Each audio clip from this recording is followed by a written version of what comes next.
Alright, so today I have a video for you of a sketch that's already been done, and I did it while I was watching my boyfriend play a video game, as I almost always do when it comes to completing my sketches. And I was just really inspired by this sketchbook spread that I did behind it, even though I haven't made that video yet. It'll probably be coming out after this one.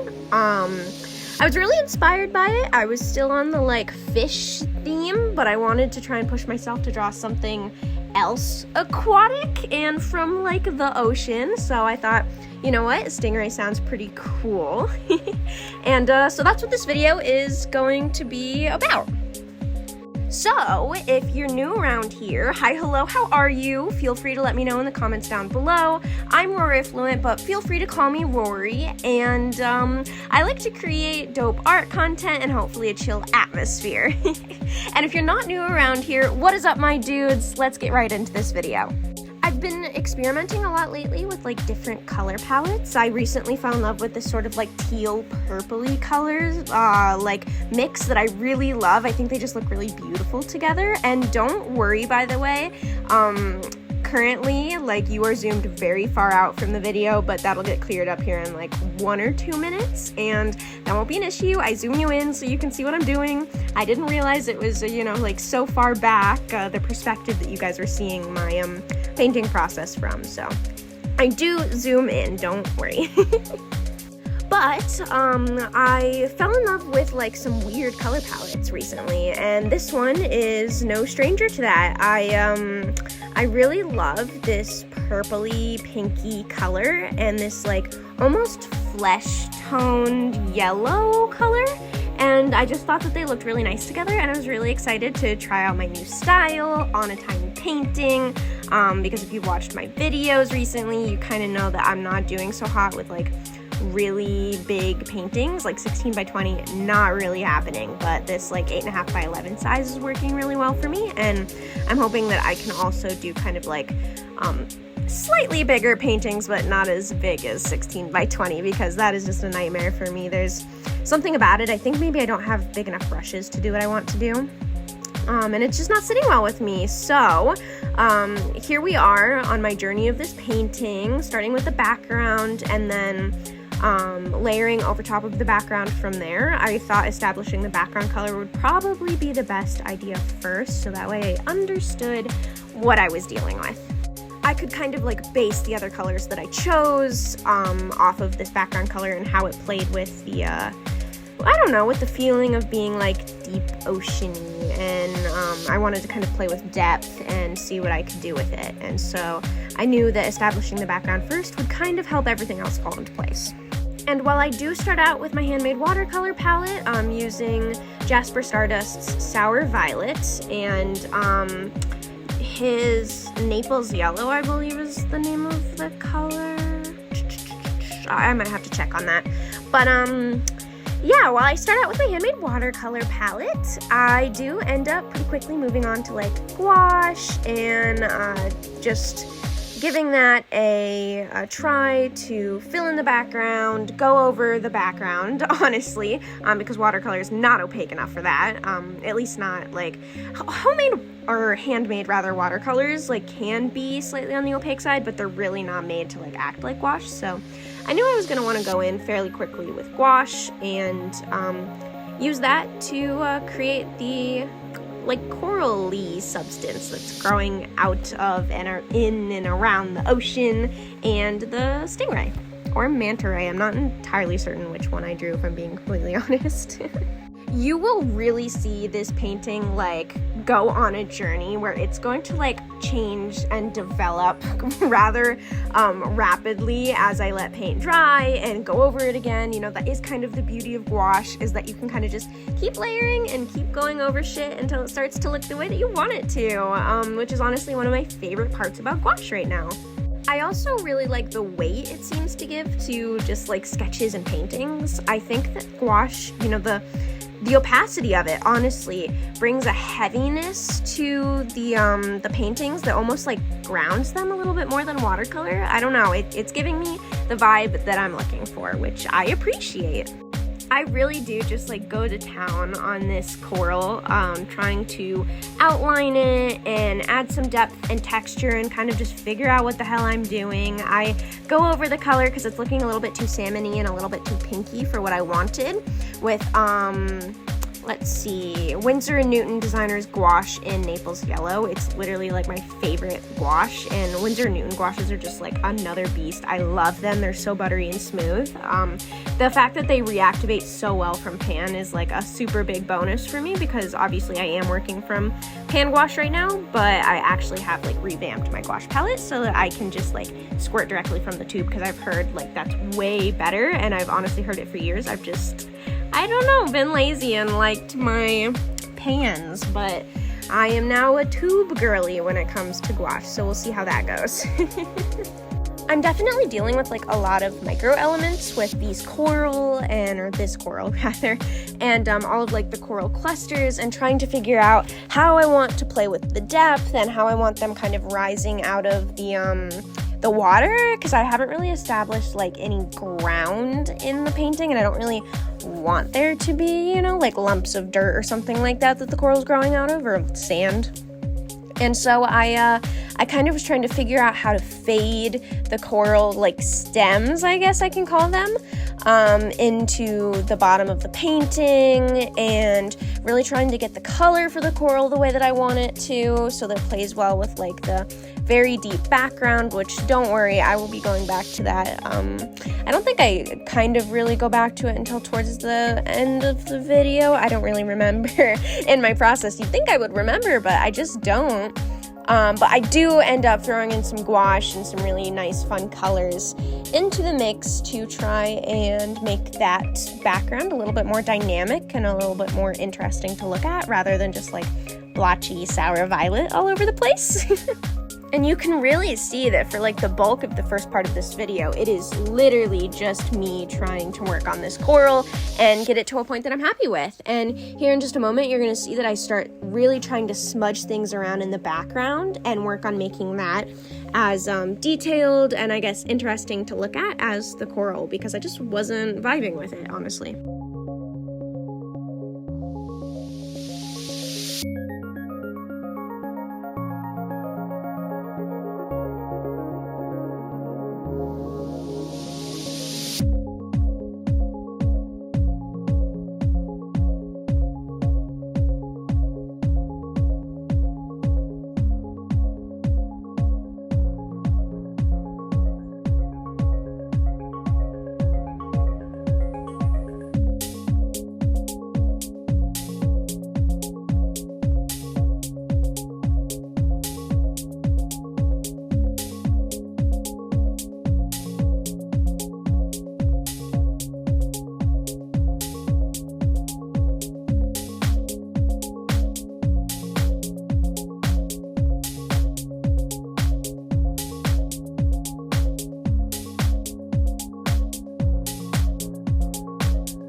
you can see a sketch underneath my gouache palette that I do end up making a full painting and a full like video out of, but I hated the painting, so I end up taking it into Procreate and kind of using this sour violety purpley color for the background for that painting, but I do use kind of like a different color palette in its entirety. It's just that, like, I don't know, I wanted to take something that worked out pretty well, like this color scheme, and like alter it and apply it to the revamped version of what that painting underneath my gouache palette became, because it was butt-ass ugly and I hated it, so it needed to change. But unlike this one, where I was actually really happy with the way the gouache came in clutch and just kind of helped everything feel as, I don't know, deep as I wanted it to. And I really liked the way that I handled the paints in this painting, where that was not the case for my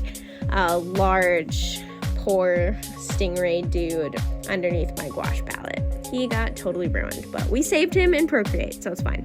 You can sort of see the beginning of the layers in the background. I really liked having the paint strokes when I was painting the background kind of show through to give a bit of like an impressionistic feel, and I liked that it gave a sense of movement to the background that it was lacking, and the gouache definitely helped it feel less, I don't know, splotchy, and like I was trying to keep some of the lightness of the watercolor in the background, and against the gouache coral, it was just really clashing and not working. So I end up adding, you know, like some white streaks in the background, and then going over top of those with darker gouache, like a purpley color, and just really starting to play with the lights and darks to see what I can do and how I can make this work.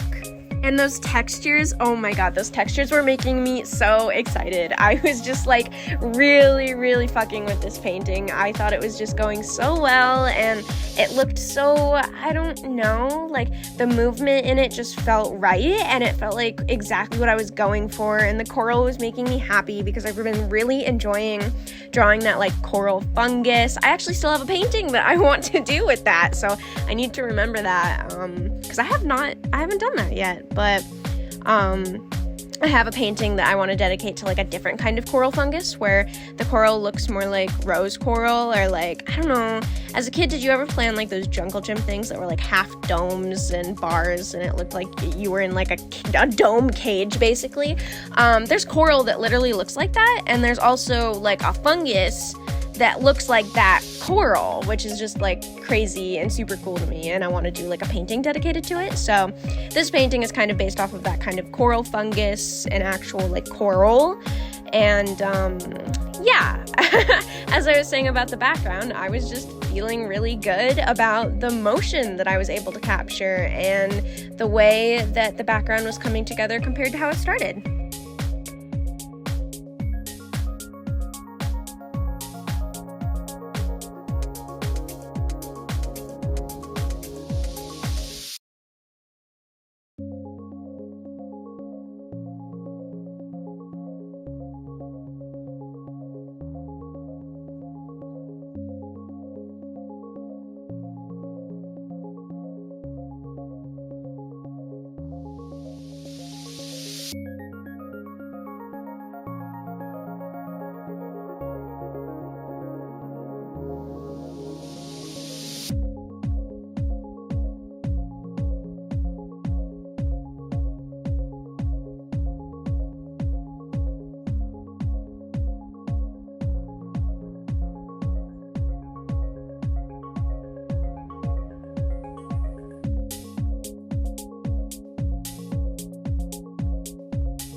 you'll see me battle with the fish in the painting quite a lot, and they really are the only part of the painting that I kind of don't like, even at the end. Looking at it right now, I feel like I could have kept like the Naples yellow color on the fish and they would have been fine, but I end up kind of just making them like a really dark purpley color and kind of giving them like small highlights, except I wasn't the most detailed with the highlights, so they kind of look a little blobby. You'll see. You'll definitely see at the end for sure, but you're really just kind of seeing me start to work on the stingray, get that guy all figured out. You know, I love that he's just kind of like, wow, and he's just kind of like floating there. That makes me very happy, and I'm like really happy with like the crookedness of the tail as well. I just felt like he had a lot of character to him. I'm adding in this kind of like pale green color, a cool toned, kind of like earthy green color that I thought just played really well with like the Naples yellow and the purple. I felt like it needed something else, and I was like, what if it's almost like this eerie green moonlight that's like being cast on the coral and the stingray? So I start adding that and just really trying to build that depth. I actually go in with black, and I'm like, okay, it's time. We need to just start layering some black in, see what's gonna happen, and see if we like the amount of depth that gave or if it made it look flat, because sometimes adding black can make things look flat because shadows aren't actually black in real life. They're more like purpley blue, but depending on the situation, they can even be like a warm gray color. So yeah, anyways, I added the black and I actually was really happy with it. It really came out more like a black purple, which was exciting. And then you're seeing me kind of fight with the green color a little bit, going with some Copic markers, which is always my go-to when I'm like, what do I need to do here? I'm not loving the way that things are looking. So I'm kind of like trying to, figure out what to do with that highlight and how I want it to look in the end. And then you can also see me going in here with these really nice crisp lines and just trying to kind of etch out the shape of the coral and make sure that it stands out properly from the background. I take a step back and decide it needs to be even deeper in the background. So here we go again with another round of like a really deep purple and some black to try and add more depth and more layers to the piece. And I don't remember if this is my last coat or not, but I end up being just like in love with the background in the end. So I told you it was a process to get there, and it definitely was, but I'm really happy with it still, which is always a bonus because that other painting that I was talking about, I was like happy-ish with it when I stopped painting it and like called it quits. And then every time I walked past it in my room, I was like, that's ugly. I need to fucking do something about that, which is why I end up taking it into Procreate. But with this painting, I do not need to do that, which is a total win.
And then it kind of seems like out of nowhere I start painting the stingray and he's just kind of done. You know, there wasn't a ton to do to him. I add some other kind of like floaty fish in the background in a pale color, and then have like the more square fish be like a light pinky purple color that kind of blends with the background. I do think I like it. I don't know. Part of me kind of feels like I should have just gotten rid of the fish completely, but I don't know, the like point elements of the tiny fish in the background like swimming around is also kind of fun. They kind of look like leaves, but it's fine. And yeah, you know, I start inking things. I keep working on the stingray as I ink the coral, because I'm just trying to like finalize the coral and see how it looks with the ink pen and see if there's anything else I need to do to it as I complete the painting. I add some marker, I add some fine details with gouache, and I end up deciding that I do want a little bit more detail on my stingray, so I go in with these like round circular shapes and kind of paint them on the, I don't know, are they wings of the stingray? The like flaps? Whatever you want to call them. I go ahead and add a little bit of detail to those just to, I don't know, help like distinguish it and make it a little bit more intricate and like draw your eye to the stingray, because right now it's looking very flat, where the rest of the painting is very dynamic and has a lot of movement to it. And I kind of wanted to emphasize the movement of the stingray and thought the circles going, I don't know, like on and moving with the kind of flappy bits would help emphasize the movement that the stingray was kind of having. I'm also giving the stingray more texture, trying to really make him feel as, I don't know, as cool as the background and as the coral, because I'm just really liking the way it's turning out at the moment. And so I layer in some colors, kind of leaving them to be very like patchy and brush strokey, and I feel like that's finally what the stingray needed to officially like actually feel like it's part of this painting, which was super exciting when I did it, and it is very exciting seeing it happen now, because the whole time he's just like floating there and you're just like, what the fuck is happening? This stingray doesn't look like he's a part of this painting at all. And then like, I don't know, in the last like 2 minutes I'm like, boom, stingray, and he's done and he's awesome. And you gotta love the line work. It always makes everything better.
I feel like you really get a sense for the shapes that I was trying to create with the stingray after I add the line work, and it makes me very happy to look at and to watch kind of happen, because he really has just been hiding out the whole time, and then boom, he's there and he looks really cool. And like definitely adding like the little eyeballs to the fish, that makes them look way better. I'm glad that I went in and like touched them up, because oh my god, I was like not sure about them. But looking at them like in the final moments, I definitely kind of like feel it. I kind of like them. And I kind of like the way that they, I don't know, like they said, they, like I mentioned earlier, they kind of like bounce your eye around the page, which is cool.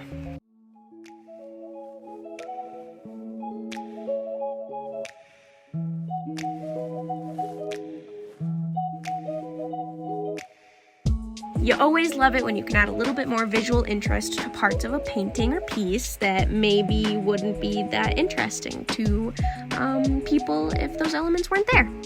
I'm really happy with like my choice to add the green highlights, especially at the very end of the stingray. I feel like it kind of brought him to life. Like the entire final like 2 minutes of the process really bring him to life, because up until that point he didn't even have color on him. But I just really appreciate that the green popped the way that I wanted it to, and it was really exciting because it was kind of like an experiment for sure, and I was kind of like risking my neck with the painting and having to like go over it if it looked fucking horrible, and it didn't, and that was just really nice to see. It's always cool when something works out the way that you're hoping for. So if you've stayed to the end of this video, thank you so much. Feel free to do all the YouTube-y things like comment and subscribe, and hopefully I'll talk to you in the next one. Bye!